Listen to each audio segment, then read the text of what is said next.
வணக்கம். இந்த ஒரு தொகுப்பில் நம்ம எதை பற்றி பார்க்க போகிறோம் அப்படின்னாக்கா, கருங்கோழி முட்டை வச்சு பண்ணக்கூடிய ஒரு மாந்திரீகம் மற்றும் தாந்திரிக முறை. இந்த ஒரு கருங்கோழி முட்டை மூலயமா வந்து பார்த்திங்க அப்படின்னாக்கா, இந்த ஒரு மாந்திரீக முறையில் வசியம், எதிர்த்துளை நீங்கிறது, பிரிவு, அதாவது வசியம்னு எடுத்துக்கிட்டோம் அப்படின்னாக்கா ஆகர்ஷணம், ஒருத்தவங்களை நம்ம வரவழைக்கிறது, இல்லை நம்மளை வெறும் மனமாற்றம் பண்ணுறது. இப்போ எதிரின்னு எடுத்துக்கிட்டிங்கன்னா அவங்கள அழிக்கிறது, மரணம், பேதனம். அதே சமயத்தில் இப்போ பிரிவுன்னு எடுத்துக்கிட்டிங்க அப்படின்னாக்கா வித்வேஷனம், ஒரு தகாத ஒரு ஒரு உறவு பிரிக்கிறதுக்கு, இல்லை அப்படின்னாக்கா பிரிஞ்சு அவங்களை திரும்பி சேர்க்கறதுக்கு ஆகர்ஷணம். ஸோ இந்த ஒரு 3 முறையுமே வந்து பார்த்திங்க அப்படின்னாக்கா இந்த கருங்கோழி முட்டையை தாந்திரிகத்து மூலயமா பண்ண முடியும்.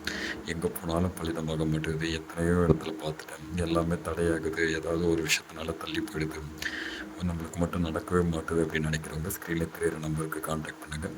100% 3 நாட்களுக்குள்ளே உங்களுடைய இந்த 3 விதத்தில் இருக்கக்கூடிய எந்த பிரச்சனைகளாக இருந்தாலும் நம்ம வந்து சிறந்த முறையில் பண்ணிக்கலாம். ஸ்க்ரீனில் தெரியிற நம்பருக்கு கான்டாக்ட் பண்ணுங்கள். நிறைய பேர் வந்து இந்த ஒரு முட்டை மாந்திரிகத்து மூலயமா நிறைய போடுங்க அப்படின்னு தான் கேட்டிருந்தீங்க. அவங்களுக்கான ஒரு தொகுப்பு தான் இது. ஸ்க்ரீனில் தெரியிற நம்பருக்கு